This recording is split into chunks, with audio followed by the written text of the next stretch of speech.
Hiccups, why do we get them? And is it healthier sign, or does it indicate any underlying pathology?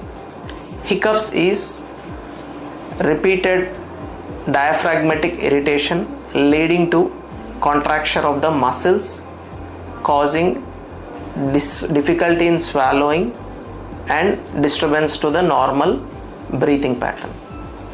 Hiccups is generally observed when there is irritation of the stomach or the food pipe esophagus.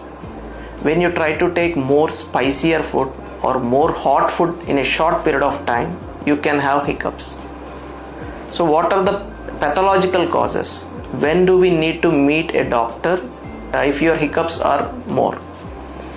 When you have a kidney issue, the patients have more frequency of hiccups. You have to meet the doctor. Sometimes stomach ulcers or esophageal ulcers can cause repeated hiccups over a short period of time. And when the hiccups are associated with vomitings, you should meet a doctor. Some people who already have a gallbladder stone, if they experience severe hiccups, it can indicate infection of the gallbladder or rupture of the gallbladder. You should not ignore when you already have gallbladder stones.